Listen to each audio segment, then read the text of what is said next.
বিসমিল্লাহির রহমানির রাহিম। সাপ্তাহিক নবদ্বীপ নিউজ ও নবদ্বীপ টিভি পক্ষ থেকে আমি এম.এইচ মামুন।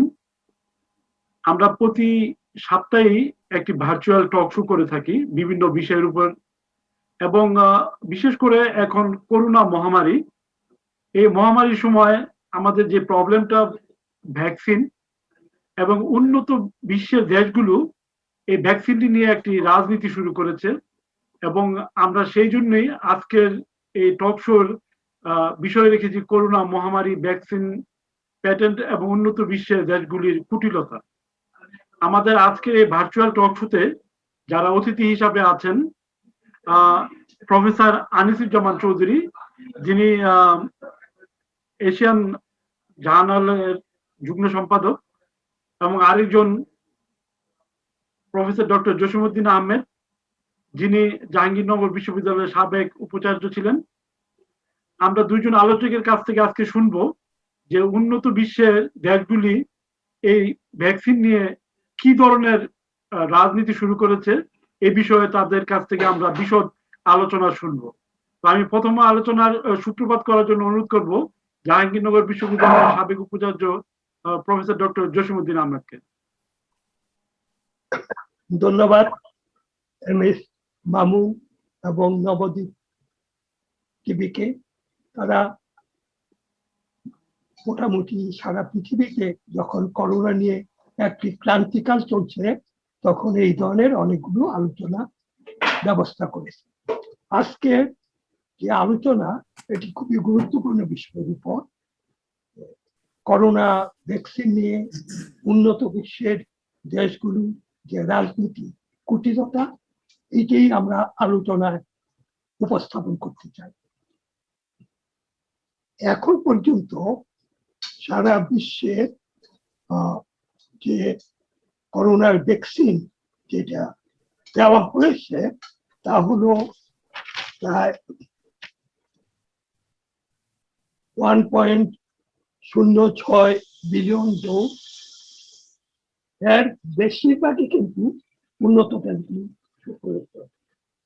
এমনকি পৃথিবীর অনেক অনুন্নত দেশ, আফ্রিকার বহু দেশ, যেগুলো কোনো কোনো দেশে এখন পর্যন্ত একটিও টিকা দেওয়া হয়নি, প্রদান করা সম্ভব। আমরা যদি দেখি যে এই যে অবস্থা, এই অবস্থার মূল কারণ হচ্ছে যে টিকার জন্য প্রথম যে বড় বড় ফার্মাসিউটিক্যাল কোম্পানিগুলি যারা টিকা উৎপাদন করেছিল, তাদের সাথে যখন চুক্তি হয়েছিল, তখন সেই চুক্তি বেশিরভাগই হয়েছিল কিন্তু এই উন্নত দেশগুলির সাথে, আমেরিকা, কানাডা, ইউরোপীয় ইউনিয়ন, ব্রিটেন, তারা। ফলে তাদের কাছেই প্রথম থেকেই যে টিকা, এর অনেকগুলোই তারা নিয়েছে, এবং তারা ওই টিকাও তাদের জনগণের কাছে দেওয়া সম্ভব হয়েছে। আমরা যদি দেখি যে এখন পর্যন্ত সম্পূর্ণ টিকা, অর্থাৎ দুটি টিকাই যারা নিয়েছে, তার পার্সেন্টেজ হচ্ছে 59%, ইসরায়েল 56, চিলি 33, ইউকে 20% সম্পূর্ণ টিকা আর একটি টিকা নিয়েছে 51%, ইউএসএ 29% সম্পূর্ণ টিকা নিয়েছে আর 43% হলো একটা ডোজ দেওয়া হয়েছে। কানাডার 2.8% দুটো টিকাই নিয়েছে এবং 31% একটি টিকা। ব্রাজিলে 5.8, বাংলাদেশে 1.3% হলো দুটি টিকা, 3.6 হচ্ছে একটি টিকা। ভারতে 1.7% দুটি টিকাই পেয়েছে এবং 8.9% একটি টিকা পেয়েছে। দেখা যাচ্ছে যে উন্নত দেশগুলোতেই তারাই প্রথম টিকা পেয়েছে এবং তার জনগণের কাছে তা দিয়েছে। যেমন কোনো কোনো দেশ, কানাডা এবং অস্ট্রেলিয়া, এই বিভিন্ন বড় বড় কোম্পানি থেকে যে টিকা সংগ্রহের জন্য যে টাকা প্রদান করেছে, চুক্তি করেছে, তা তাদের জনগণের প্রায় 5 গুণের মতো বেশি। অথচ পৃথিবীর অনেক গরিব দেশ একটিও টিকা সংগ্রহ করতে পারছে না। এই যে অবস্থা, এইটার মূল কারণ হচ্ছে যে আমরা যেখানেই বলেছি যে এই যে কুটিলতা বা রাজনীতি। আমরা জানি যে টিকা যখন তৈরি করা হচ্ছিল, তখন মার্কিন সরকার তাদের জনগণের টাকা দিয়ে, ট্যাক্স পেয়ারের টাকা দিয়ে প্রায় 10 বিলিয়ন টাকা বিভিন্ন টিকা প্রদানকারী কর্তৃপক্ষকে প্রদান করেছিল। কথা ছিল তারা এর থেকে যে টিকা প্রদান করবে তা কম লাভে দেবে এবং পৃথিবীর অন্যান্য গরিব দেশকেও দেবে, কিন্তু মূলত তা হচ্ছে না। এবং আজকে দেখা যাচ্ছে অনেক ঔষধ প্রতিষ্ঠান যেগুলো টিকা তৈরি করছে, তারা কমিটমেন্ট রাখতে পারছে না। এত ডিমান্ড, এই ডিমান্ডের ফলে এটি করা সম্ভব হচ্ছে। এখানে শুধু আমি ভারতের সিরাম ইনস্টিটিউটের কথা বলবো। সিরাম ইনস্টিটিউট হলো বিশ্বের সবচেয়ে বড় ভ্যাকসিন উৎপাদনকারী প্রতিষ্ঠান। তারা অক্সফোর্ড এবং অ্যাস্ট্রাজেনিকা যে টিকা আবিষ্কার করেছিল, তারা এটা প্রস্তুত করার জন্য সিরাম ইনস্টিটিউটকে মনোনীত করেছিল এবং কথা ছিল তারা এই টিকা উৎপাদন করে বিশ্বের বিভিন্ন দেশে সরবরাহ করবে। অ্যাস্ট্রাজেনিকার টিকা নিয়ে কিছুটা বিভ্রান্তি রয়েছে, ব্লাড প্রোটিন বা অন্যান্য ব্যাপারে। তা সত্ত্বেও তারা যে কমিটমেন্ট করেছিল এটা তারা রক্ষা করতে পারেনি। আমরা যদি শুধু ভারতের দিকেই তাকাই, যেখানে সিরাম অ্যাস্ট্রাজেনিকা টিকা তৈরি করছে, তারা কিন্তু তাদের নিজের দেশেই টিকা সরবরাহ করতে পারছে না। আজকে ভারতের অবস্থা কি? এখন পৃথিবীতে সবচেয়ে খারাপ অবস্থা কিন্তু ভারতে চলছে। গত একদিনে ভারতে প্রায় 3 লক্ষের বেশি আক্রান্ত হয়েছে, মৃত্যু হয়েছে 3000-এর বেশি। এবং ভারতে আমি একটু আগেই বলেছি তাদের টিকা প্রদানের হারও অনেক কম। যে দেশে, যেখানে সিরাম ইনস্টিটিউট টিকা তৈরি করছিল, নিজের দেশেই সরবরাহ করতে পারছে না। বাংলাদেশের সাথে তাদের একটি চুক্তি হয়েছিল। এই চুক্তিতে বাংলাদেশকে যে টিকা দেওয়ার কথা ছিল, এখন তারা এটা দিতে পারছে না বলে বন্ধ করে দিচ্ছে। এটা তো যে কোনো চুক্তি এইভাবে বরখেলাপ হয় না। আমরা যদি ইতিমধ্যে সংবাদপত্র বা টেলিভিশনের খবর দেখে থাকেন, তাহলে বাংলাদেশের যে অ্যাস্ট্রাজেনিকা টিকা আনার কথা ছিল, ওইটা হলো পাপনের ভ্যাকসিনকো, তাদের সাথে চুক্তি হয়েছিল। পাপন ওই দিন বলল যে ভারত এটা প্রতিশ্রুতি রক্ষা করতে পারছে না, সরকারের উচিত এতে হস্তক্ষেপ করা। কিন্তু এর পরপরই আমরা আরেকটা খবর দেখলাম যে পররাষ্ট্রমন্ত্রী বলছে আমরা তখন চেয়েছিলাম অন্যান্য খাত থেকেও টিকা সংগ্রহের জন্য, কিন্তু ভ্যাকসিন কোয়াতে রাজি হয় নাই, কাজে আমরা ওই ভারতের সাথে চুক্তিতে আবদ্ধ হয়েছিলাম। এখন যখন এই অবস্থা, তখন তারা আজকে দেখলাম যে রাশিয়ার সাথে চুক্তি করেছে, চীনের সাথে চুক্তি করার চেষ্টা করছে। এই অবস্থা হলে যে ওই দেশগুলো যদি চুক্তি না রাখে, তাহলে এর জন্য কি কাফারা দিতে হয়, এটা কিন্তু চুক্তিতে ছিল কিনা এই কোনো ব্যাপারই আমরা দেখি। তাহলে সারা বিশ্বেই কিন্তু এই অবস্থাটা। আর যারা গরিব দেশ, আফ্রিকার দেশ, তারা তো টিকা পাওয়ার কোনো ব্যবস্থাই করতে পারছে না। ওয়ার্ল্ড হেলথ অর্গানাইজেশন এবং তারা কোভ্যাক্স একটা প্রোগ্রাম করেছিল, যার মূল উদ্দেশ্য ছিল সবাই যাতে গরিব দেশগুলো টিকা পেতে পারে। কিন্তু এখন তো দেখা যাচ্ছে সেটিও ঠিক মতো কার্যকরী হচ্ছে না। ওয়ার্ল্ড হেলথ অর্গানাইজেশন একটা কথা বলেছে, যেটা খুবই সত্যি কথা, যে আমরা সবাইকে যখন নিরাপদ করতে না পারবো, তখন কেউ নিরাপদ না। তাহলে যেখানে আফ্রিকান দেশগুলোতে 2020 সালে 22 সাল মানে 23 সালের প্রথম দিক পর্যন্ত সবাইকে টিকা দেওয়া সম্ভব হবে কিনা তার কোনো বাস্তব অবস্থা এখন দেখা দিচ্ছে না, এবং বিশ্বের অন্যান্য দেশেও একই অবস্থা। তাহলে কি হবে এইগুলো চিন্তা করতে হবে। সামগ্রিক ব্যাপারগুলো খুব নির্মোহ দৃষ্টিতে আমাদের বিচার করা উচিত। আমি এই পর্যায়ে এখানে শেষ করব। আমি এরপর প্রফেসর আনিসুজ্জামানের কাছে আমরা চলে যেতে চাই। ধন্যবাদ। ধন্যবাদ প্রফেসর ডক্টর জসিমউদ্দিন আহমেদ।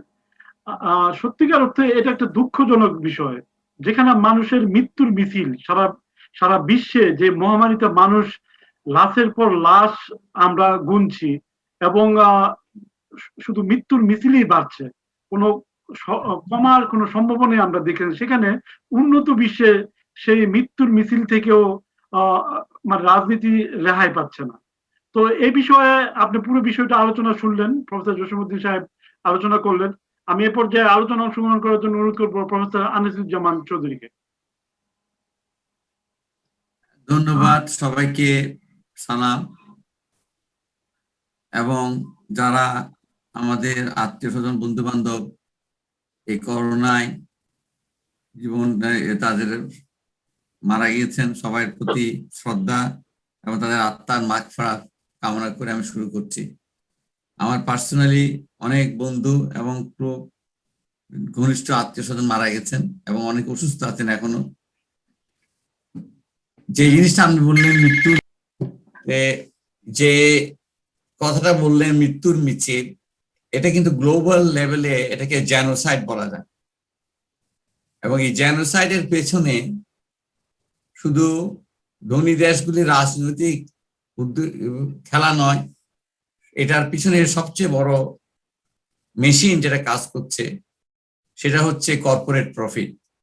সারা পৃথিবী গ্লোবালাইজেশনের নামে আজ কন্ট্রোল, এটা পুরো পৃথিবীকে কন্ট্রোল করছে।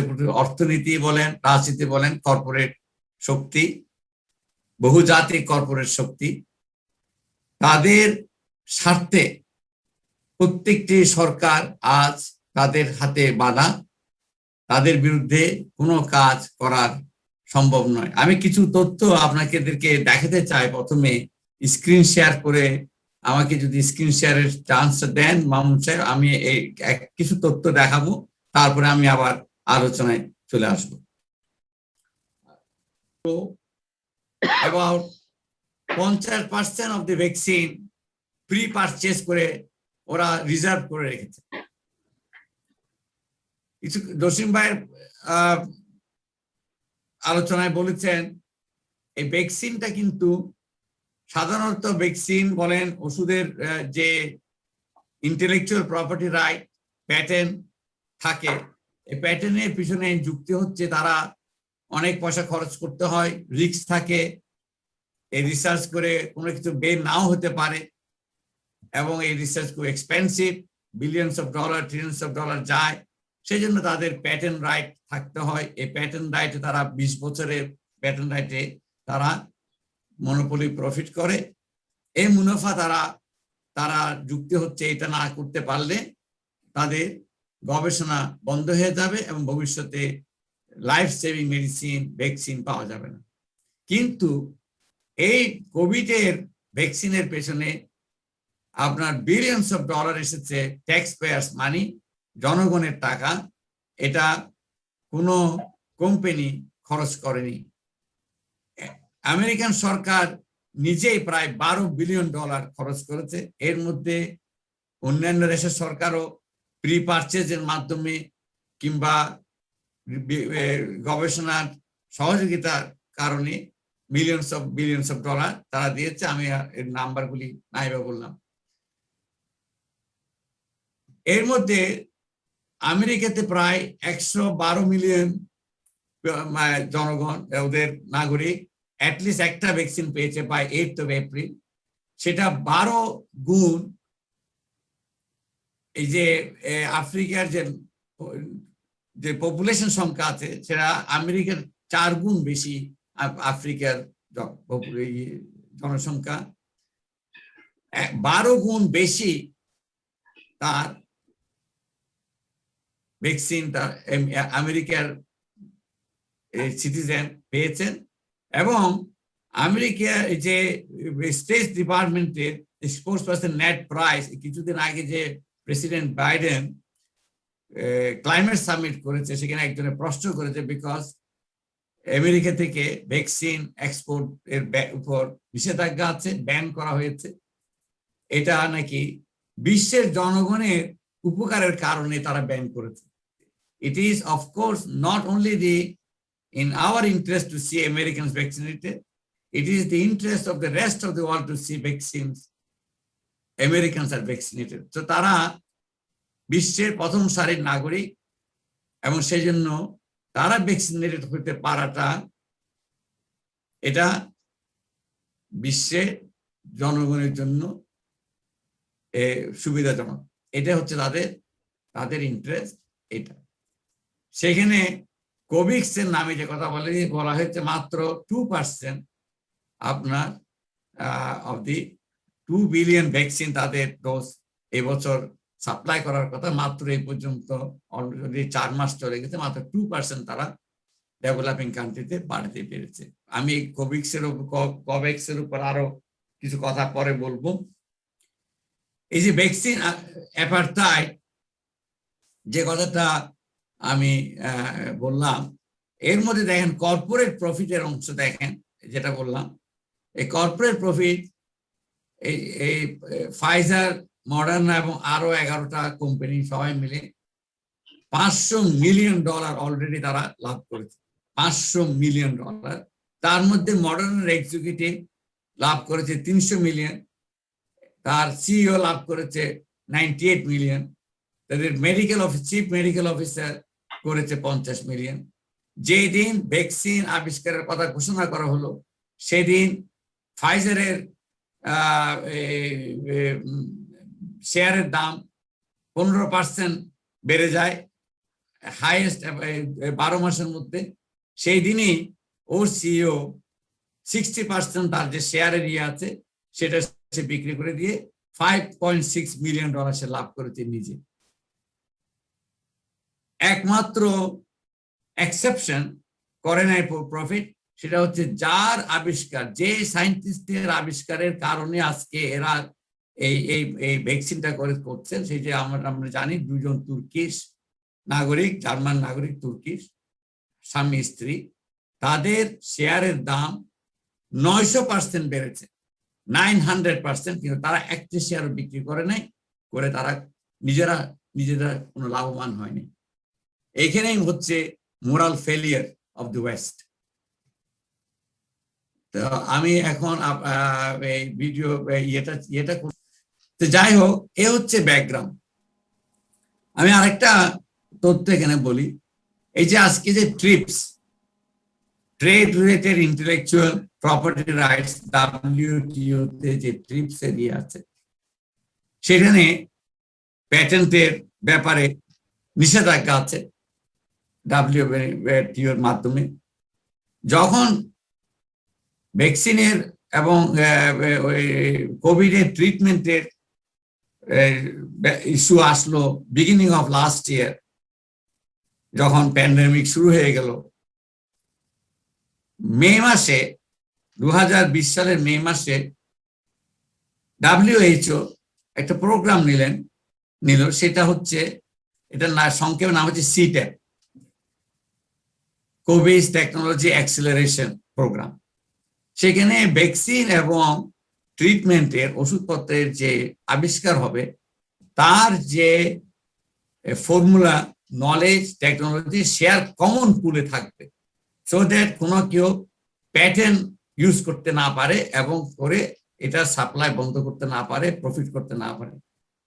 এটা যেদিন অ্যানাউন্সমেন্ট করলো সেদিন ইনস্ট্যান্টেনিয়াসলি আন্তর্জাতিক ফার্মাসিউটিক্যাল অ্যাসোসিয়েশন এর প্রেসিডেন্ট সেটাকে ননসেন্স বলে প্রত্যাখ্যান করলো। বড় বড় কোম্পানিগুলি, আপনার ফাইজার কোম্পানি, এরা অত্যন্ত জঘন্য ভাষা ইউজ করলো। আপনার আমি যদি কোটেশন দেখি, আমার জাস্ট গিভ মি সেকেন্ড, অত্যন্ত জঘন্য ভাষায় তারা এই ভ্যাকসিন এইটাকে তারা ইয়ে করলো, বললো যে না এটা কোনোভাবেই সম্ভব না। ফাইজারের সিও বললো ননসেন্স এন্ড ডেঞ্জারাস, এবং অ্যাস্ট্রাজেনিকার সিও বললো যে pattern fundamental part of their industry, বুঝছেন। আর তারপরে ওই যখন সাংবাদিকরা আপনার আন্তর্জাতিক ফার্মাসিউটিক্যাল অ্যাসোসিয়েশন ম্যানুফ্যাকচার অ্যাসোসিয়েশনের ডাইরেক্টর জেনারেল ওকে ইয়ে করলো, কন্ট্যাক্ট করলো যে আপনি কেন এটা ইয়ে করলেন, সে ওদের ফোনের জবাবে বললো, ফোনটাই অ্যাকসেপ্ট করেন, বলে she was too busy, I'm too busy। এটা এই যে হিপোক্রেসি আপনার এই কর্পোরেট প্রফিটের হাতে ওরা ধরা খেয়ে গেছে আপনার। এর মধ্যে জসিম ভাই অ্যাস্ট্রাজেনিকা এবং সিরাম ইনস্টিটিউটের চুক্তির কথা বললেন। এই চুক্তিগুলি কিন্তু একটা চুক্তি নয়, বিভিন্ন চুক্তি ওরা করেছে। সিরাম ইনস্টিটিউটের সাথে ইন্ডিয়াতে বিক্রি করতে হলে কত টাকায় বিক্রি করবে, অমুক দেশে করলে কত করবে, কিভাবে করতে পারবে, তারা তাদের ইন্টেলেকচুয়াল ইয়ে শেয়ার করতে পারবে কিনা কারোর সাথে, আমাদের এই চুক্তি করেছে। আমি একটা উদাহরণ দিয়ে দেই আপনার অ্যাস্ট্রাজেনিকার এই টিকাটা এক্সপেরিমেন্টেশন হয়েছে, ট্রায়াল হয়েছে সাউথ আফ্রিকায়। একটা জেন্টলম্যান এগ্রিমেন্ট থাকে, যে দেশের জনগণের উপর এটা পরীক্ষা করা হয় সে দেশে এটা অগ্রাধিকার দেওয়া হয়, এবং ফ্রি না হলেও সস্তায় ওদেরকে দেওয়া হয়, যেহেতু তারা রিস্ক নিয়ে এই ট্রায়ালে গিয়েছে। এখন সাউথ আফ্রিকা মনে করেছে এটা তাদের ওই এগ্রিমেন্টে যখন ট্রায়ালে আসলো, এটা লিখিত কোনো একটা জেন্টলম্যান একটা আন্ডারস্ট্যান্ডিং, ওরা এটা খেয়াল করেনি কিংবা আশা করেছিল জেন্টলম্যান এগ্রিমেন্ট থাকবে। সাউথ আফ্রিকা যখন চাইলো, বলে না তোমাদেরকে দেওয়া যাবে না, তোমাদের সাথে এরকম কোনো আন্ডারস্ট্যান্ডিং আমাদের হয়নি লিখিত, তোমাদেরকে কিনতে হবে ইন্ডিয়া থেকে, আমরা ইউকে থেকে পারবো না দিতে, কারণ ইউরোপিয়ান ইউনিয়ন আমাদের ইউকেতে এক্সপোর্ট ব্যান আছে, আমরা তোমাদেরকে দিতে পারবো না, আমরা এটা এক্সপোর্ট ব্যান ইউকে থেকে কোথাও দেওয়া যাবে না। যখন তারা ইন্ডিয়া থেকে কিনতে গেল, তখন ইন্ডিয়াতে ওই যে সিরাম ইনস্টিটিউট বললো, আমরা তো তোমাদের এখানে গিয়ে এক্সপেরিমেন্ট করিনি, এটা করেছে অ্যাস্ট্রাজেনিকা ইউকে, আমাদের তো তোমাদেরকে অগ্রাধিকার কিংবা সস্তায় দেওয়ার কোনো অধিকার নাই, আমরা তোমাদেরকে $5.5 করে বিক্রি করব। যেই টিকা ইউরোপিয়ান ইউনিয়ন পেয়েছে $2 করে। তাইলে এবার দেখুন সাউথ আফ্রিকা তাদের লোকদের দিয়ে যে ইয়ে করে তারা কিনলো $5.5, more than double the price you paid to AstraZeneca. Uganda যখন গেল কিনতে, উগান্ডাকে বলতো একই কথা, তোমরা তো আমাদের দিয়ে কিনতে পারবে না, তোমরা ইন্ডিয়া থেকে কিনো। উগান্ডা কিনলো $8.5 দিয়ে এক একটা ভ্যাকসিন। এ হচ্ছে আপনার কর্পোরেটের।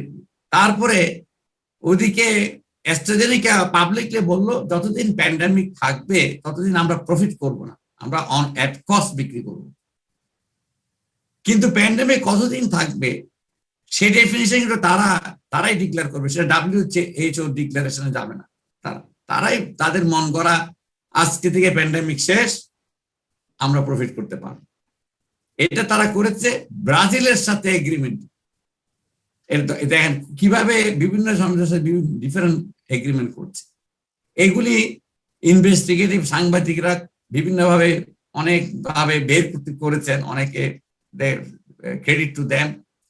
এটা ইউনিসেফ, আপনারা জানেন ইউএন এর একটা এজেন্সি, ইউনিসেফ এর কর্মচারীরা বিভিন্নভাবে সরকারের সাথে যাদের যোগাযোগ আছে এভাবে ওরা বের করেছে অনেক কিছু তথ্য। এখান থেকে আমরা পেয়েছি এই তথ্যগুলি, আমি যে তথ্যগুলি যেগুলি দিচ্ছি এগুলির সব প্রত্যেকগুলির তথ্যের সূত্র আছে, বানানো না। এর মধ্যে মডার্না বলল যে আমরা প্যাটেন্ট নিয়ে যতদিন প্যান্ডেমিক থাকবে ততদিন আমরা কোর্টে চ্যালেঞ্জ করবো না, কাউকে আমরা লিগেল অ্যাকশনে যাব না কেউ যদি আমাদের এই জিনিসটা একই জিনিস বানায়। কিন্তু বানাবে কি করে? আপনি তো আমাদেরকে নলেজটাই দেননি, আমাদেরকে টেকনোলজি দেননি। এখন সাউথ আফ্রিকা এবং ইন্ডিয়া গত অক্টোবর মাসে আপনার WTO-তে ট্রিপসের একটা প্রভিশন আছে, emergency national emergency, world health emergency হয়, সেটা ট্রিপস সাসপেন্ড করতে পারে, টেম্পোরারি সাসপেনশন। যে দেশে যে ফ্যাক্টরিতে, যেমন বাংলাদেশে ইনসেপ্টা 5 মিলিয়ন ভ্যাকসিন বানাতে পারবে এক বছরে, তারা বলছে, তারা এটা ওপেনলি দেখাইছে, রয়টার সাংবাদিকরা গিয়েছে, অ্যাসোসিয়েট প্রেসের সাংবাদিকরা তারা তাদের ফেসিলিটি দেখাইছে, এবং ইনসেপ্টা প্রত্যেকটা এই ফার্মাসিউটিক্যাল ইয়ে কোম্পানিগুলিকে লিখেছে আমাদের এখানে ফেসিলিটিস আছে, আমাদেরকে তোমরা ফর্মুলাটা দাও, ইনগ্রেডিয়েন্ট দাও, আমরা বানাতে পারবো।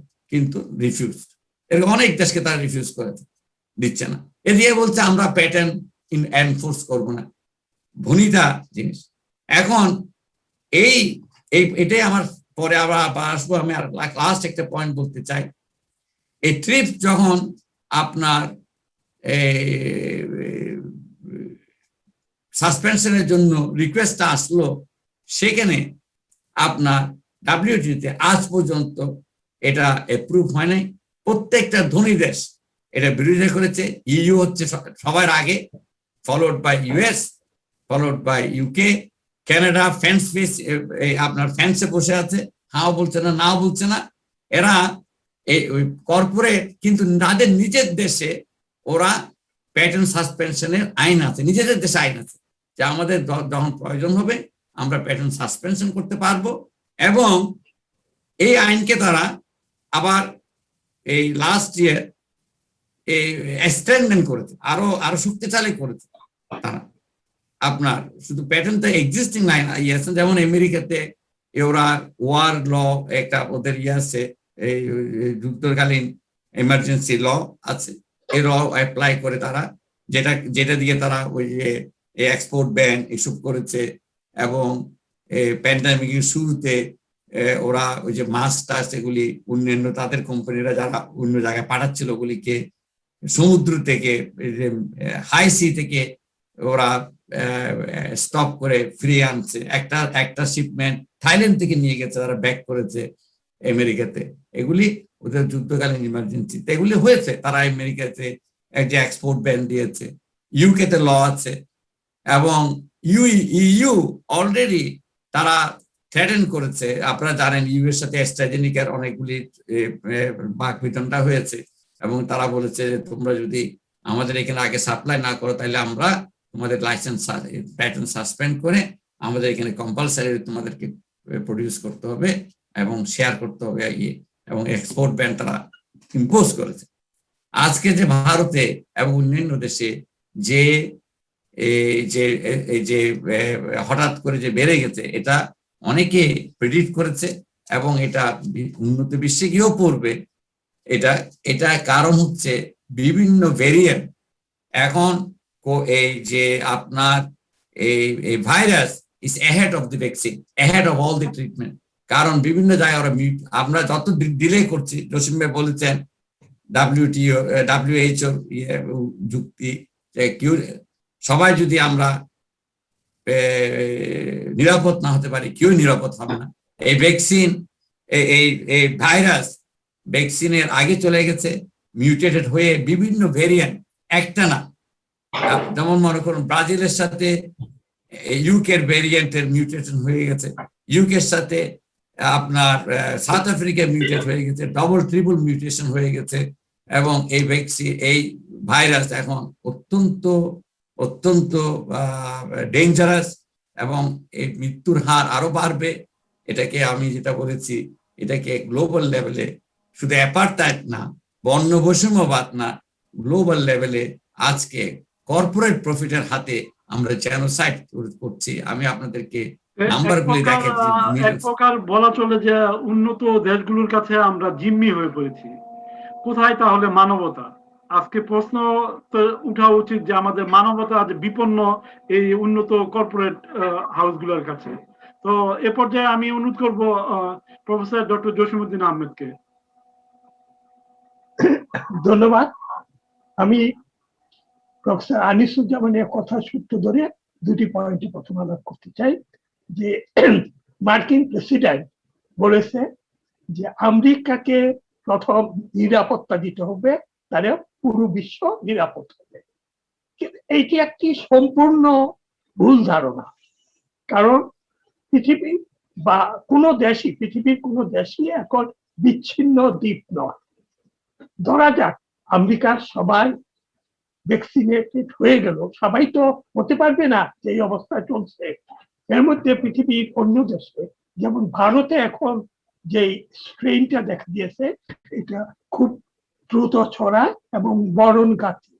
আজকের খবরে দেখলাম ইতিমধ্যে পৃথিবীর 17টি দেশে এই ভাইরাস ঢুকে পড়েছে।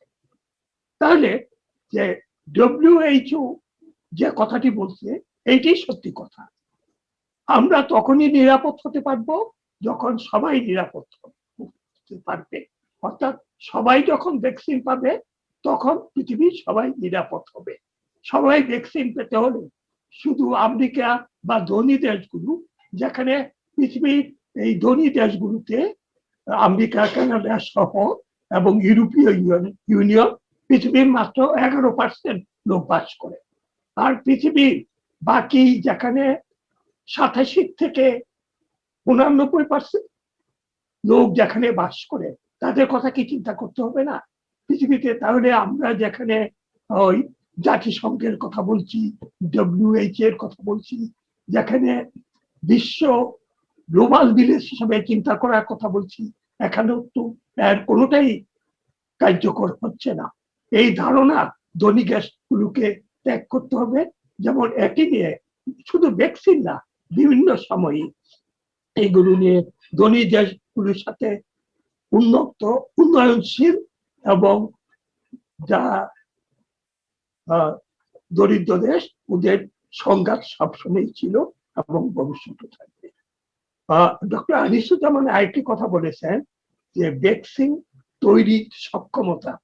আমি নিজে তো বাংলাদেশ রসায়ন সমিতির দীর্ঘদিন সভাপতি ছিলাম, ফেডারেশন অফ এশিয়ান কেমিক্যাল সোসাইটির সভাপতি ছিলাম। আমি বাংলাদেশে এবং পৃথিবীর বিভিন্ন দেশে উন্নত অনেকগুলো ল্যাব পরিদর্শন করেছি। আমি ইনসেপ্টাতে বেশ কয়েকবারই গিয়েছি। তাদের ল্যাব খুবই উন্নত মানের এবং এখানে ভ্যাকসিন তৈরির সক্ষমতা আছে। এমনকি আমরা জানেন যে যখন করোনা ভাইরাস দেখা দিয়েছিল, তখন তার টেস্ট কিট জাফরুল্লাহ চৌধুরী তৈরি করেছিল এবং বলেছিল যে যা অন্যান্য দেশকে আনলে যা হবে তার চেয়ে প্রায় 1/4 দামে একটি জাফরুল্লাহ চৌধুরী তৈরি করে দিতে পারবে। কিন্তু এখানেও সেই একই কথা, একটি চক্র যারা ভারত থেকে আমদানি করে প্রচুর লাভ করতো, তারা সেটি করতে দেয় না, এটি করা সম্ভব হয়। কাজে এই চক্র থেকে বের হয়ে আসতে হবে। যে ইন্টেলেকচুয়াল প্রপার্টি রাইটের কথা বলে যে এই যদি যেসব দেশে সক্ষমতা আছে, ল্যাব আছে, তাদেরকে সুযোগ দিলে তারা কিন্তু ভ্যাকসিন গুলো তৈরি করে এই দেশের জনগণকে দিতে পারবে এবং বিশ্ব রপ্তানি করতে হবে। এই ক্ষেত্রে যা করা যায়, যাই হয় সাধারণত, যে ওই ভ্যাকসিন তৈরি করে তার থেকে একটা রয়্যালটি এইটা হয়তো ওই কোম্পানিকে দেওয়া যেতে পারে। কিন্তু এর নামে বন্ধ করে দিয়ে যে আমরা সারা কেউ তৈরি করতে পারবো না, আর আমরা তৈরি করতে পারছি না, চাহিদা অনুযায়ী সরবরাহ করতে পারছি না, আর এক এক দেশে এক এক দামে দিচ্ছি, জনগণের ক্রয়ের যে সক্ষমতা ওইটাও চিন্তা করছি না, এটা তো একটা অমানবিক ব্যাপার। এইটা যে ডক্টর আনিসুজ্জামান যে কথাটি বলেছে, এটা বিশ্বে একটা গণহত্যারই প্রায় সামিল। কারণ আমরা যারা টাকা পয়সা আছে আমরা কিনবো, অন্যদের কথা চিন্তা করব না। আজকে যখন ভারতের এই অবস্থা, এখন দেখছি পৃথিবীর অনেক দেশই আবার তারা তাদের টনক নড়েছে, তারা মেডিসিন পাঠাচ্ছে, তারা অন্যান্য যন্ত্রপাতি পাঠাচ্ছে, যাতে সিরাম ইনস্টিটিউট আরো তাড়াতাড়ি ভ্যাকসিন গুলো তৈরি করতে পারে। আজকে ভারতের পৃথিবীর অনেক দেশে কিন্তু ভারত থেকে যে লোকজনের প্রবেশ নিষিদ্ধ করে ফেলেছে। তাহলে এই কথাটা যেটি মার্কিন প্রশাসন বলছে যে তারা সেই ফলেই তারা পৃথিবীর নিরাপত্তা এসে যাবে, তা তো ঠিক না। তাহলে আমরা কেন ভারত থেকে আজকে ফ্লাইট বন্ধ করে দিচ্ছে? এটা তো করে দেওয়া যাবে না। আমি প্রথমেই বলছি, পৃথিবীর কোন দেশই এখন বিচ্ছিন্ন দ্বীপ নয়, সারা পৃথিবী গ্লোবাল ভিলেজ। যেমন মানুষের যাতায়াত আছে, পণ্যের যাতায়াত আছে, আবার একই সাথে যে আজকে যে অন্যান্য পণ্য সামগ্রিক থেকে ইন্টেলেকচুয়াল যে জিনিসগুলো জুমের মাধ্যমে তারও যোগাযোগ আছে। সত্যিকার অর্থেই আস্তে আস্তে পৃথিবী গ্লোবাল ভিলেজ হয়ে যাচ্ছে। এই ক্ষেত্রে আমাদেরকে কিন্তু বিশ্ববাসীর কথা চিন্তা করতে হবে, সবাই সম্মিলিতভাবে চিন্তা করতে হবে। পৃথিবীর সব জায়গায় আজকে আফ্রিকার কথা ভুলে গেলে চলবে না, গরিব দেশগুলোর কথা ভুলে গেলে চলবে না। তা না হলে কিন্তু কোনো ক্রমেই এই করোনা ভাইরাস থেকে আমরা মুক্ত হতে পারবো না। বাংলাদেশের অবস্থা তো আবার খারাপ হচ্ছে। কি হবে? শুধু যে আমরা অন্যের উপর নির্ভর না করে আমরা কিভাবে সক্ষমতা বাড়াতে পারি, যে ইতিমধ্যে এখন যে রাশিয়ার সাথে চুক্তি করেছে, রাশিয়ান ভ্যাকসিনের এফিকেসি কেমন এইটাও কিন্তু আমরা তেমন জানি না। কাজে এইগুলো তো সবই বিবেচনায় নিয়ে কাজ করতে হবে। তা না হলে কিন্তু বাংলাদেশের অবস্থা, এই যে তৃতীয় ঢেউ আসছে, ভারত এবং বাংলাদেশের আবহাওয়া একই ধরনের। বাংলাদেশে যদি বন্ধ করে দেওয়া হয়েছে সীমান্ত, কিন্তু দেখা যাচ্ছে প্রতিদিনই লোক আসছে। তারপরে সবচেয়ে মজার ব্যাপার, কদিন আগে দেখলাম যে ভারত থেকে আসা কয়েকজনকে কোয়ারেন্টাইন করা হয়েছে যশোরের একটি হসপিটালে। তারা ওখান থেকে বেরিয়ে গেছে কুপনে ফাঁকি দিয়ে, ওইখান থেকে পালিয়েছে, হাসপাতাল থেকে পালিয়ে গেছে। তারপর তাদেরকে ধরা হলো, এখন বলা হচ্ছে তারা বাসায় কোয়ারেন্টাইন করবে। কিন্তু এর ফলে তারা যে এই ভেরিয়েন্টটা কতজনকে ছড়িয়েছে এবং তার কি ইম্প্যাক্ট, এটা তো কিছুই হচ্ছে না। এই হচ্ছে অবস্থা। আমাদের একদিকে আমাদের লকডাউন হচ্ছে, লকডাউনের নামে আবার সবই চলছে, দোকানপাট, ঈদের বাজারে তো দেখা যাচ্ছে এমনকি যে মাস্ক পরলেও এবং নিরাপদ দূরত্ব রাখলেও অনেকটা ভাইরাস থেকে মুক্ত হওয়া যায়। কিন্তু আমরা যদি টেলিভিশনে বাংলাদেশের খবর দেখি, আজকেও দেখলাম বলতে যে লোকজনের মাঝে ওই মাস্ক পরার প্রবণতা তেমন নেই, আর ঈদের বাজার করছে। আরে জীবনের নিরাপত্তা বেশি না ঈদের নিরাপত্তা, ঈদের কাপড় কেনার নিরাপত্তা বেশি প্রয়োজন? একটা ঈদে একটা জামা কাপড়, কিন্তু যখন আক্রান্ত হয়ে মারা গেলে তো আর ফিরে আসা যাবে না, তখন ঈদও হবে না, শুধু নিজের না প্রতিবেশী। আর বাংলাদেশে যে পথ, আমি এক সেকেন্ডে, বাংলাদেশে বাড়িগুলো খুব কাছাকাছি। কানাডাতে ধরেন একটা বাড়ির পাশে অন্য বাড়ি অনেক দূরে। আমরা যদি কোনো জায়গায় হাঁটিও রাস্তা দিয়ে 20-25 মিনিটে 1-2 জন লোকের সাথে দেখা হবে কিনা সন্দেহ। বাংলাদেশের অবস্থা তো তা না। কাজেই ওই ক্ষেত্রে আমাদেরকে আরো সতর্ক হওয়া প্রয়োজন। ধন্যবাদ প্রফেসর ডক্টর জসিমউদ্দিন আহমেদ। আমরা আলোচনা যে বিষয়টি উঠে আসলো বা বুঝতে পারলাম, সেটা হলো ধনী দেশগুলো উন্নয়নশীল দেশগুলোর টিকা তৈরির পথ রুদ্ধ করেছে। তাহলে আজকে একদিকে মনোপলি ব্যবসা এই ভ্যাকসিনকে নিয়ে, অন্যদিকে সাহায্যের হাত, লোক দেখানো সাহায্যের হাত বাড়ানো। যেমন এখন ভারতের অবস্থা করুণ অবস্থা, তখন আবার বিভিন্ন উন্নয়নশীল দেশ থেকে তারা সাহায্যের হাত বাড়ানোর চেষ্টা করছে। তাহলে কেন না ভ্যাকসিন নিয়ে, কেন এই ভ্যাকসিন নিয়ে এই ধরনের নোংরা রাজনীতি? তো এবার আপনি যদি এই বিষয়ে আপনি ব্যাখ্যা করেন, প্রফেসর আনিসুজ্জামান চৌধুরী। ধন্যবাদ এই প্রশ্নের জন্য। এখানে আন্তর্জাতিক রাজনীতিতে এখন একটা শব্দ ব্যবহার করা হচ্ছে, সেটা হচ্ছে vaccine diplomacy and vaccine nationalism. এর আগে আমরা যে ভ্যাকসিনের যে বর্ণবৈষম্যবাদের কথা বললাম এপারতায়, সেটা হচ্ছে ভ্যাকসিন ন্যাশনালিজম থেকে আসছে। এটাকে ভ্যাকসিন ন্যাশনালিজম বললে ভুল হবে, এটাকে ভ্যাকসিন অ্যাপারথাইড বলতে হবে, বর্ণবৈষম্যবাদ। আর এখন ওয়েস্টার্ন কান্ট্রি থেকে বলা হচ্ছে ভ্যাকসিন ডিপ্লোমেসি। তারা রাশিয়া এবং চায়নার বিরুদ্ধে এই প্রচারণা চালাচ্ছে। এই যে আন্তর্জাতিক পলিটিক্স, যেটাকে আমরা জিও পলিটিক্স বলি, ভূ রাজনীতিবিদ, সেখানে চায়না এবং রাশিয়ার সাথে তারা কোল্ড ওয়ারে নেমেছে আবার, এবং সেটা যে কোনো সময় খুব আপনার গরম যুদ্ধ হতে পারে। এটার কিন্তু এই সম্ভাবনা পুরোপুরি উড়িয়ে দেওয়া যায় না, সেটা আরেকটা টপিক, হয়তো আরেকদিন আলোচনা হবে। সেখানে এখন যখন গরিব দেশগুলি পাচ্ছে, যেমন বাংলাদেশও বাধ্য হয়েছে এখন অন্যান্য দেশের সাথে ইয়ে করে। একদিক থেকে বলতে হবে বাংলাদেশ সরকার with all the difficulties, with all the shortcomings, বুদ্ধির কাজ করেছে যেভাবে হোক, তারা অ্যাটলিস্ট কিছু ভ্যাকসিন তারা আনতে পেরেছে। অনেক দেশ কিন্তু পায় নাই। তার মধ্যে সবচেয়ে বেশি সাকসেসফুল হয়েছে চিলি। চিলি প্রথম থেকে ওরা যখন ট্রায়ালের সাউথ আফ্রিকার মতো ভুল করে নাই, ওরা ট্রায়াল দিয়েছে এবং সবার সাথে লিখিত চুক্তি করে নিয়েছে যে তোমরা আমাদের এখানে দিতে হবে আগে, এবং আমাদেরকে কম দামে দিতে হবে কিংবা ফ্রি দিতে হবে, নাহলে আমরা তোমাদের এখানে ট্রায়াল করতে দেব না। এই করে আপনার চিলি একমাত্র দেশ যেটা বুদ্ধির কাজ করেছে। এবং বাংলাদেশকে বলতে হবে তারা এটা সরকারকে with all the other problems, এই যে কেন ভ্যাকসিন ঢুকে দিল, কেন এটা দিল, সেগুলি আমি যাচ্ছি না, এগুলি কিন্তু গ্লোবাল লেভেলে অ্যাটলিস্ট বুদ্ধির কাজটা করেছে। কিন্তু এখন চায়না, আপনারা ভ্যাকসিন ধরে রাখবেন, কর্পোরেট প্রফিটের হাতে আপনারা ধরা গিয়েছেন।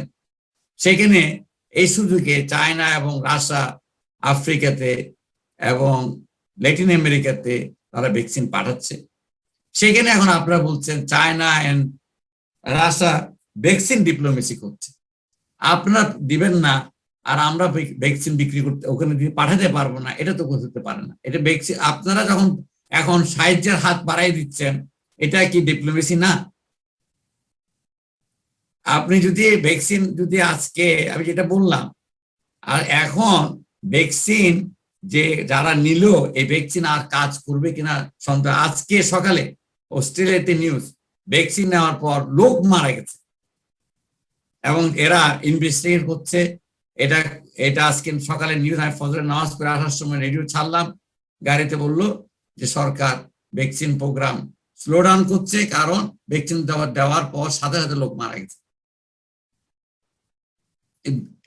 মানে এটা আপনার অত্যন্ত, এইটা জসিম ভাই বললেন, এটা নাম কি জানা গেছে? লকডাউনের মধ্যে কোন ভ্যাকসিনটা সে না, ওরা আর কিছু বলে নাই, সরকার সব গোপন রেখেছে, সরকার গোপন রেখেছে।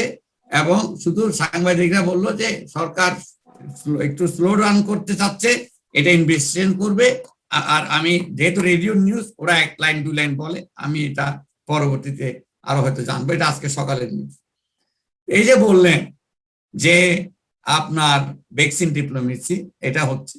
আবার এদিকে এই ভ্যাকসিন কোনো কাজ করবে কিনা, কারণ আমি আগেই বলেছি বিভিন্নভাবে মিউটেটেড হয়ে গেছে এই ওষুধ, গণহত্যা চলবে বিশ্ব লেভেলে।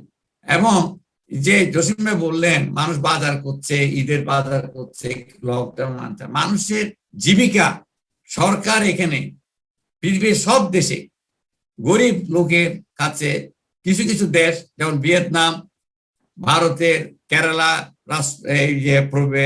রাজ্য, এরা ঘরে ঘরে খাওয়া পৌঁছিয়ে দিয়েছে। আর্জেন্টিনায় করেছে, ঘরে ঘরে খাওয়া পৌঁছিয়ে দিয়েছে, ওষুধ পৌঁছিয়ে দিয়েছে বৃদ্ধদের, যারা ডিসেবল, তারা যেতে পারবে না। আপনার এটাতে করে মানুষ বিব্রত হতে পারে, আমি মানুষ আমার এখানে খাওয়া পৌঁছাচ্ছে, এই জন্য গোপনে কেরালা সরকার গোপনে গোপনে গিয়ে পৌঁছিয়ে দিয়েছে, মানুষ যেন তাদের আত্মসম্মানে আঘাত না পায়।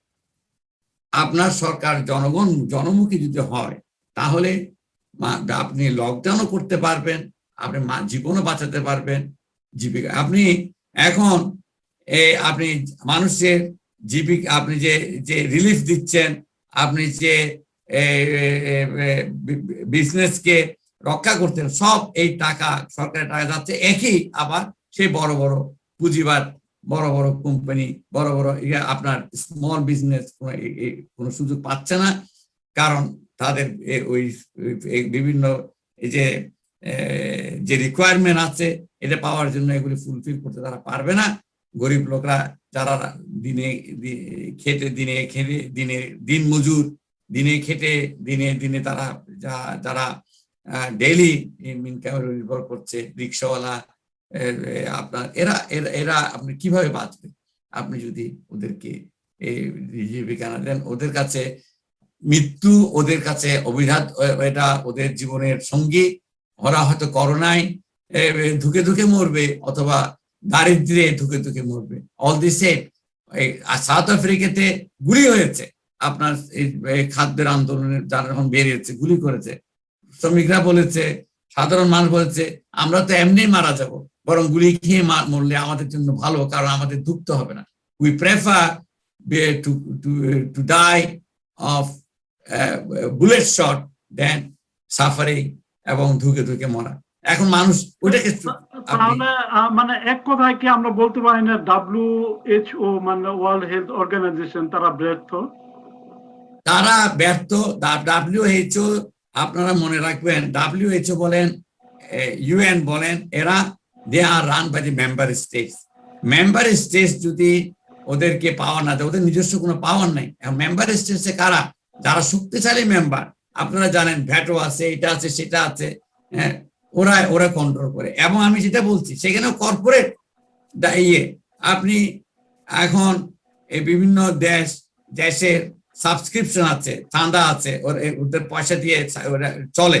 ওরা যখন পয়সা বন্ধ করে দেয় তখন ওরা করে কি বলে, তোমরা কর্পোরেট এই যে সোকল কর্পোরেট সোশ্যাল রেসপন্সিবিলিটি থেকে তারা কর্পোরেশন থেকে এখন টাকা নিচ্ছে।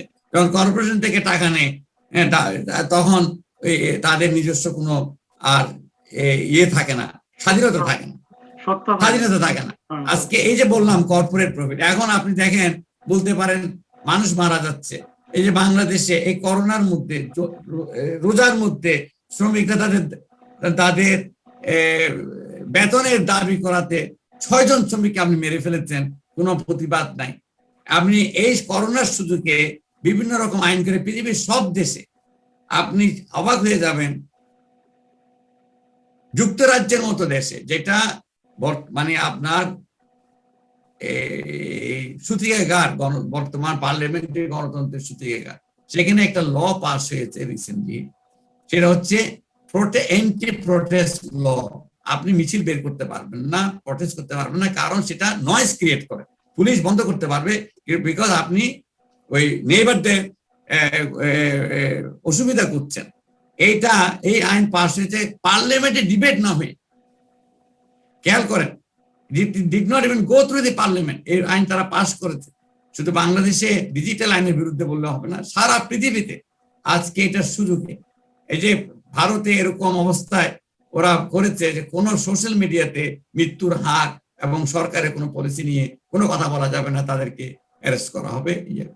তাহলে আজকে ভারতে চিন্তা করে দেখেন, এই যে কৃষকরা আজকে কয় মাস ধরে আন্দোলন করছে, সরকার কোনোভাবে নড়ছে না, কারণ এখন সরকার is control by the corporate profit, corporate power, এবং কর্পোরেশন চায় না গণতন্ত্র হোক, কারণ গণতন্ত্র হচ্ছে তাকে সবগুলি জনগণের সাথে ডিল করতে হয়। এখন আমি ডিল করবো 1-2 ডিক্টেটর আছে কিংবা কিছু পার্লামেন্টারিয়ান আছে আমাদের হাতের কন্ট্রোলে। আমরা পৃথিবীর সব দেশের ইলেকশন আজকে, এই যে লাস্ট ইউকের ইলেকশন যে করবিনকে হারানো হলো, এটা মেশিনেশন হয়েছে। সমস্ত পত্র পত্রিকা is control by the corporation. Rupert Murdoch, আমি গতবার বলেছি, সে 80% বিশ্বের আপনার মিডিয়া কন্ট্রোল করে। এই যে Wall Street journal, national geographic, সব রুপার্ট মার্ডাকের কন্ট্রোলে। আপনার এই 2-1টা ইন্ডিপেন্ডেন্ট পত্রিকা আছে, গার্ডিয়ান ফর এক্সাম্পল, ওরা স্ট্রাগল করছে। ওরা যে কোনো সরকারকে পতন করাইতে পারে। বিশ্বের 3টে কোম্পানি সারা পৃথিবীর খাদ্য কন্ট্রোল করে, আপনার কর্পোরেট সারা পৃথিবীর খাদ্য যে কোনো দেশে তারা দুর্বিক্রয় করতে পারে, 3টে কোম্পানি। এই যে অবস্থা হয়েছে দেশে, আর পৃথিবীর সমস্ত দেশে গণতন্ত্রের অবস্থা খারাপ, কোনো কোনো দেশে বেশি খারাপ। আপনার কিছুদিন আগে আমেরিকাতে দেখেছেন যেটা হয়েছে, যেটা হয়েছে সেটা আজকের এখন দেখুন ব্রাজিলে যে ঘটনা তা এই যেখানে সেখানে জনগণ আপনার প্রগতিশীল শক্তি এখনো সংঘবদ্ধ হতে পারছে না। তারা বিভিন্ন এর ভিতরে কারণ আছে। প্রগতির শক্তি যতদিন সংঘবদ্ধ হয়ে নিজেদের ছোটখাটো এই যে আইডিওলজিক্যাল এই মতবিরোধ আছে, আজকে দেখেন ভারতে, পশ্চিমবঙ্গে দেখেন, ত্রিপুরায় দেখেন সিপিএম এর কোনো চিহ্ন পর্যন্ত নাই। সাধারণ কতগুলি কারণ, এখন মানি টক্স, পয়সা দিয়ে তারা ভোট কিনছে, পয়সা দিয়ে তারা সমস্ত ইনস্টিটিউশন গুলিকে ধ্বংস করে ফেলেছে, কিনে ফেলেছে। এবং সেখানে আমরা আসবো আবার আপনার কাছে। আমি এই পর্যায়ে প্রফেসর ডক্টর জসিমউদ্দিন আহমেদকে, তো দরিদ্র দেশগুলো বা উন্নয়নশীল দেশগুলো কি আশা নিয়ে বেঁচে থাকবে, বা এর থেকে যে শোষণ হচ্ছে, যারা ধনী দেশগুলা দরিদ্র দেশগুলো শোষণ করছে, একদিকে শোষক আরেকদিকে শোষিত, তো এর থেকে পরিত্রাণের কি উপায় আছে বা কোনো ফর্মুলা কি আপনার জানা আছে? এই বিষয়ে যদি আপনি সংক্ষেপে বলেন তাহলে আমরা শেষ করবো। আর সর্বশেষ যদি আপনি বলেন। ধন্যবাদ। আপনি খুব কঠিন প্রশ্ন করেছেন। আসলে ডক্টর আনিসুজ্জামান তার আলোচনায়ও বলেছে যে ইউনাইটেড নেশনস বা অন্যান্য অর্গানাইজেশন যেগুলো যেভাবে চলে, যদিও সবারই এক ভোট এইভাবেই হয়, কিন্তু দেখা যায় যে কন্ট্রোল করে বেশ কতগুলো প্রভাবশালী দেশ।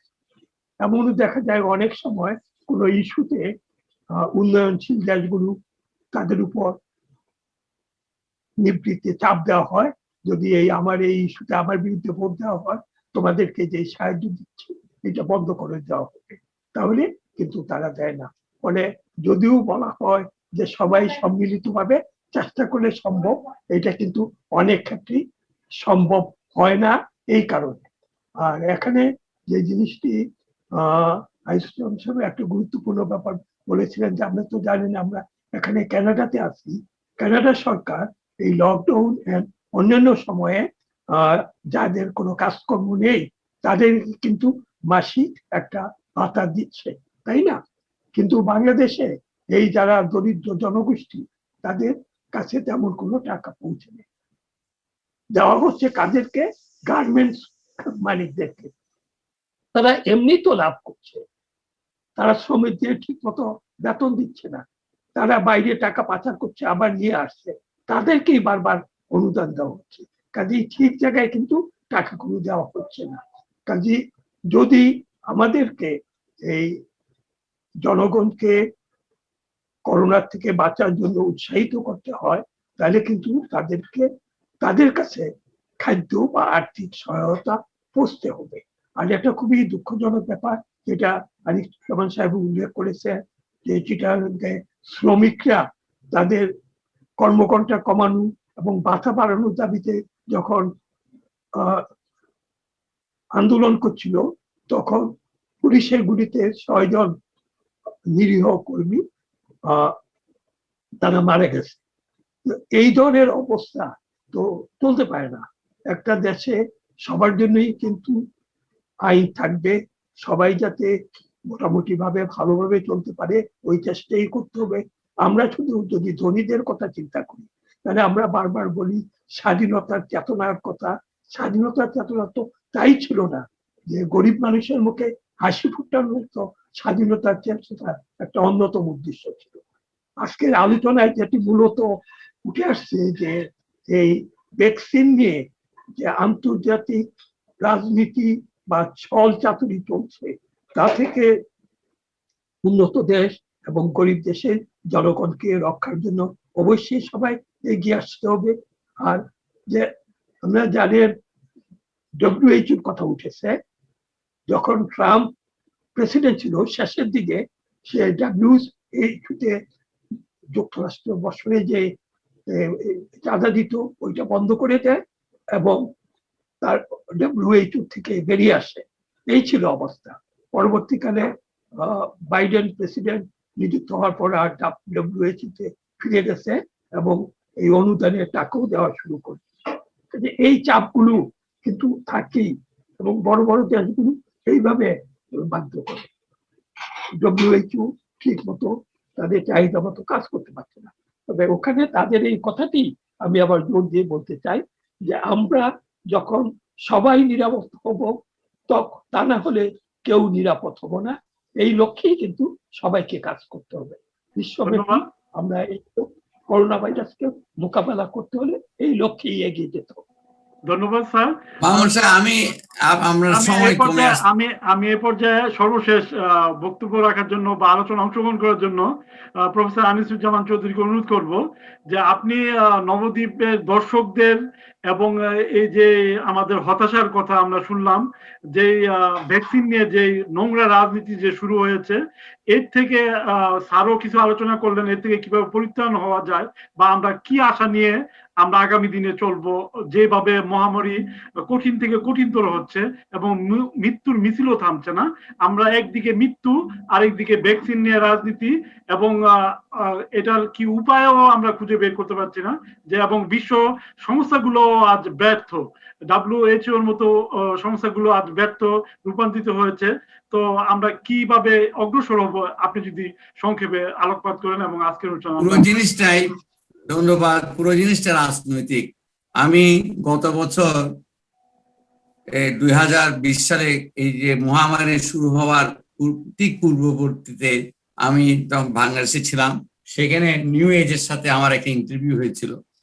তখন কিন্তু এই মহামারী শুরু হয়নি, কিন্তু আমার ভয় ছিল। আমি তখন বলেছিলাম, এটা নিউ এজে আমার নামে যদি আপনারা গুগল করেন পাবেন, এবং এইটা একমাত্র রাজনীতি দিয়ে এটাকে করতে হবে, সেটা হচ্ছে আমাদেরকে গণতন্ত্রায়ন করতে হবে রাজনীতির। আমি গত প্রোগ্রামে বলেছি গণতন্ত্রের প্রয়োজন কি, এবং সেটার জন্য প্রগতিশীল শক্তিকে ঐক্যবদ্ধ হতে হবে। এখানে আর কোনো নো সেকেন্ড থট।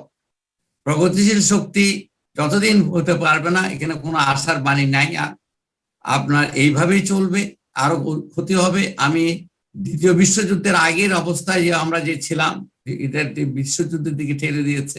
বিশ্বযুদ্ধের দিকে অলরেডি শুরু হয়ে গেছে, আমরা বলতে পারি আমরা তৃতীয় বিশ্বযুদ্ধের দিকে যাচ্ছি। এটা আপনি ধরে রাখতে পারেন। আমি এখানে একটা আশার বাণী দেখাতে চাই, সেটা হচ্ছে আমাদের পাস্ট এক্সপেরিয়েন্স আছে।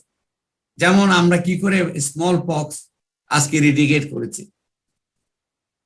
এবং এই স্মল পক্স ইরিডিকেশনের পিছনে সারা পৃথিবীর দেশ একসাথে কাজ করেছে।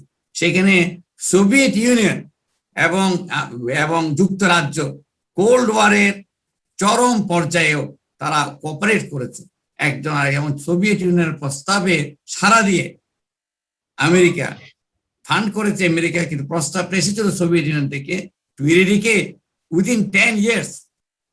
আপনার WHO কে তারা চ্যালেঞ্জ দিল, তারা প্রোগ্রাম দিল যে তোমরা 10 বছরের মধ্যে এই স্মল পক্স ইরিডিকেট করবা। WHO কিন্তু হেজিটেট ছিল পারবে কিনা। প্রস্তাবটা এসেছিল 1957 সালে, প্রস্তাবটা গৃহীত হয় 1967 সালে। 1975-74 সালের মধ্যে লেস দেন 10 years ওয়ার্ল্ড থেকে আপনার স্মল পক্স ইরিডিকেট হয়ে গেছে। এই যে রাজনীতির ঊর্ধ্বে উঠতে পারা, বিশ্ব রাজনীতিতে কোল্ড ওয়ারের ঊর্ধ্বে উঠতে পারা, সেই নেতৃত্বে যারা দিতে পেরেছিলেন, তাদের কিভাবে দিতে পেরেছিলেন সেটা আমাদেরকে চিন্তা করতে হবে।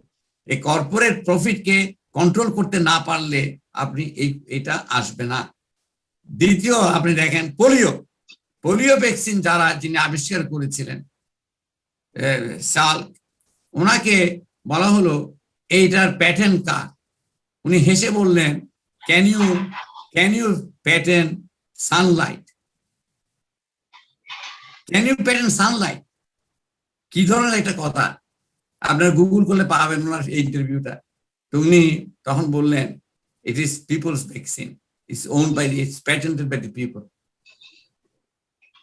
এই যুক্তির যত এটা কেন হয়েছে, উনি কর্পোরেট, এই যে আমি আপনাকে তুর্কিশ দুজন আমাদের যে দুই সায়েন্টিস্ট যাদের বেসিসে এটা হয়েছে, তারা কিন্তু একটা প্রফিট করেনি।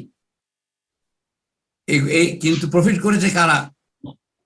ম্যাডোনার সিইও, ফাইজারের সিইও, তার কি কন্ট্রিবিউশন আছে বিজ্ঞানে?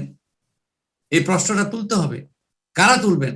জনগণ তুলতে হবে, আমেরিকার জনগণ তুলতে হবে। আমেরিকার জনগণের পয়সায় এরা এই ভ্যাকসিনটা বের করেছে। আমেরিকার জনগণ কথা তুলতে পারবে না যতক্ষণ পর্যন্ত আমেরিকাতে গণতন্ত্র প্রতিষ্ঠিত হবে না। অ্যাস্ট্রাজেনিকাতে ব্রিটেনে প্রশ্ন উঠতে পারবে না। আপনার এই প্রফিট অক্সফোর্ডের সায়েন্টিস্টরা পায়নি, যেখান থেকে এটা এটা এরা এরা এই গবেষণা করেছে। কারা করছে? অ্যাস্ট্রাজেনিকা, এটা কোম্পানি প্রফিটটা করছে, অক্সফোর্ড করছে না। কিন্তু ওখানে আপনি প্রতিবাদ করতে পারবেন না, কারণ প্রতিবাদের বিরুদ্ধে এখন আইন হয়েছে, জননিরাপত্তা আইন। এটা নয়েজ ক্রিয়েট করে। আপনি যদি স্ট্রাইক করেন, স্লোগান দেন, আপনি করতে পারবেন, স্লোগান দিতে পারবেন। ওই হয়তো আপনাকে একটা রিমোট জায়গায় পুলিশে দিয়ে দিল যে ওই জায়গায় গিয়ে আপনারা বক্তৃতা করেন, স্লোগান দেন। কিন্তু আপনি হাইড পার্কে কিংবা এই পিকাডিলি সার্কাস এটা করতে পারবেন না। পাবলিক নিউসেন্স ক্রিয়েট করতেছে, পাবলিক নিউসেন্স আইন করেছে তারা। এই হচ্ছে গিয়ে আপনার কর্পোরেট প্রফিটের দাপট্য। এই দাপট্যকে করতে হলে এটা সেমি সংগ্রাম করা ছাড়া এর কোনো উপায় নেই। আমি unfortunately I have to use this kind of words, but this is the reality that সাধারণ মানুষকে সংঘবদ্ধ হতে হবে। সংঘবদ্ধ করতে হলে প্রচন্ড শক্তি আমাদেরকে কাজ করতে হবে। এটা কঠিন কাজ, কারণ আপনার মিডিয়া ওদের কন্ট্রোলে চলে গেছে, পুলিশ কন্ট্রোলে চলে গেছে, আপনার বিচার বিভাগ ওদের কন্ট্রোলে চলে, পৃথিবীর সব দেশে। আমি শুধু বাংলাদেশে না, কোনো দেশে বেশি, কোনো দেশে কম ভেরিয়েশন হচ্ছে। কিন্তু আপনার ওই ডিরেকশনে সবাই চলছে, এবং এই ডিরেকশনের পিছনে আপনার কিছু কিছু আশা আছে। আমি যেটা বলেছি, যেমন ধরেন এই যে ল্যাটিন আমেরিকাতে জনগণ দাঁড়াচ্ছে, আর্জেন্টিনাতে দাঁড়িয়েছে, চিলিতে দাঁড়িয়েছে জনগণ, ব্রাজিলে দাঁড়াতে পারে দেখা যাচ্ছে, সম্ভাবনা আছে। আনফরচুনেটলি ইকুয়েডরে আপনার এগেইন বামপন্থী আপনার প্রগতিশীল শক্তি ডিভাইডেড হয়ে যাওয়াতে আজকে ওখানে আবার একটা দক্ষিণপন্থী প্রেসিডেন্ট হয়েছে। এই প্রগতিশীল শক্তি ডিভাইডেড হতে পারবে না। যেখানে আপনার বিরুদ্ধ শক্তি এক হয়ে আছে, ওরা ইউনাইটেড, সেখানে প্রগতিশীল শক্তি এখনো বিভিন্ন ভাবে বিভক্ত। এই বিভক্তি যতদিন পর্যন্ত থাকবে ততদিন আমাদের কোনো আশা নেই। এটাই আমার ধন্যবাদ। আমরা আজকে যে গুরুত্বপূর্ণ বিষয়টি নিয়ে আলোচনা করলাম, আমাদের দুইজন অভিজ্ঞ আলোচক আজ আলোচনা অংশগ্রহণ করলেন, এবং কিভাবে উন্নত বিশ্ব আজ দরিদ্র দেশগুলোকে শোষণ করছে, এবং এই ভ্যাকসিনকে নিয়ে নোংরা রাজনীতি মেতে উঠেছে। তারা তাদের কোনো মানব দিকটাও ফুটে উঠছে না। আজ মানবতা আজ প্রশ্নবিদ্ধ হয়ে দাঁড়িয়েছে এই উন্নত বিশ্বের এই মেডিসিন নিয়ে। আজকে যে ডাটাটি উপস্থাপন করলেন প্রফেসর আনিসুজ্জামান চৌধুরী এবং আমাদের প্রফেসর ডক্টর জসিমউদ্দিন আহমেদ, যে আলোচনা করলেন, তা থেকে আমরা প্রতীয়মান হলাম যে কিভাবে আমাদেরকে শোষণ করা হচ্ছে, কিভাবে সাধারণ মানুষকে শোষণ করা হচ্ছে। তারা কোনো দিকে ভ্রুক্ষেপ না করে তারা তাদের প্রফিট, আর যারা এটা আবিষ্কার করলো তারা কোনো ধরনের প্রফিট পাচ্ছে না। যারা কর্পোরেট গুলা বা কোম্পানি গুলা তারা প্রফিট গুনে নিচ্ছে এবং মিলিয়ন বিলিয়ন ডলার তারা কামিয়ে নিচ্ছে। একদিকে মৃত্যুর মিছিল, আরেকদিকে তাদের ডলার। এ হলো আমাদের বর্তমান সিচুয়েশন, বর্তমান অবস্থা। যাই হোক, নবদ্বীপ টিভির দর্শক শ্রোতা, আপনারা আজকের এই গুরুত্বপূর্ণ বিষয়ে আলোচনাটি শুনলেন, এবং আপনারা আরো এই ধরনের আলোচনা আমরা আপনাদের সম্মুখে উপস্থাপন করব নবদ্বীপ টিভি। এবং সর্বশেষ সবাইকে সুস্থ এবং এই মহামারীর যে স্বাস্থ্যবিধি আছে সেই স্বাস্থ্যবিধিগুলা মেনে চলার অনুরোধ জানিয়ে আজকের মতো এখানে বিদায় নিচ্ছি। সবাই ভালো থাকবেন, সুস্থ থাকবেন, এই আশা কামনা করে বিদায় নিচ্ছি। আল্লাহ হাফেজ, ভালো থাকেন।